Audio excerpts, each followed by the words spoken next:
హర హర హర మహాదేవ శంభో శంకర.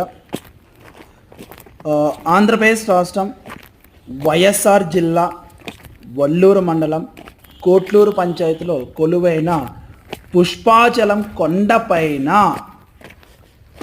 పుష్పాచలేశ్వర అన్వేషణ పుష్పాచల అన్వేషణ లేదంటే పుష్పాచలేశ్వర స్వామి వారిని కనుగొనుట అనేటువంటిది 2023 సంవత్సరం మార్చి నెలలో జరగడం జరిగింది. అక్కడ ఒక్కడినే కొండ మీదకి వెళ్ళి ఇక్కడ మీకు కనబడుతున్నటువంటి దట్టమైనటువంటి ముళ్ళ పొదల మధ్యలో పుష్పాచలేశ్వర స్వామి వారి దేవస్థానం మనం చూడొచ్చు.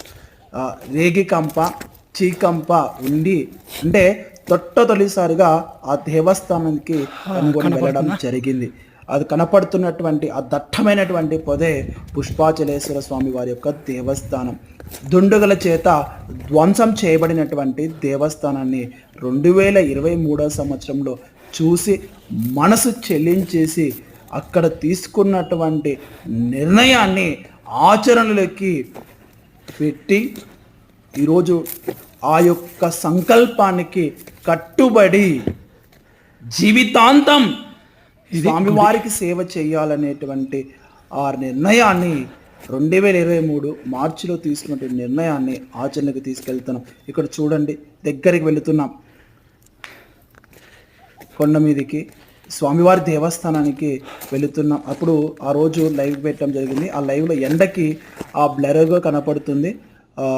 దగ్గరికి వెళ్ళగానే మనకు చాలా ఇంకా నీట్గా కనపడుతుంది. చూడండి, దుండుగలు ధ్వంసం చేసినటువంటి దేవస్థానాన్ని అక్కడ చూడొచ్చు. కేవలం మండపము, ఆ మండపంలోనే కాకతీయ కాలం నాటి ఆ యొక్క స్తంభాల శిల్పి కూడా మనం చూడొచ్చు.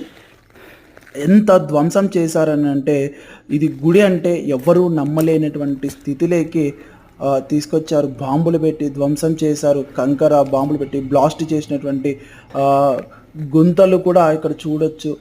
అసలు ఎంత అధ్వానంగా తయారైపోయిందని అంటే ఇది చూసి నాకు చాలా బాధ వేసింది. అసలు ఇదే కదా దేవస్థాన జీర్ణోద్ధరణ చేయాల్సింది. చూడండి, అప్పుడు చాలామంది నన్ను పిచ్చోడు అన్నారు. అరే ఈయనకేమైనా పిచ్చి పట్టిందా, అసలు ఏమి లేని చోట ఇతను ఏదో చేస్తున్నాడు అనేటువంటిది, ఈ పిచ్చి పట్టి చేస్తున్నాడు, ఎక్కడ చూసినా శివాలయాల్లో దొరుకుతాయి అనేటువంటి చాలామంది అవహేళన చేశారు. ఆ అవహేళన అన్నిటినీ కూడా ఛాలెంజ్గా తీసుకొని నా శక్తికి నా ప్రాణానికి మించి కూడా ఆ శివయ్య తోడుంటే నేను చేయగలుగుతాను, చేసి తీరుతానని నిరూపించినటువంటి ఆ స్వామివారి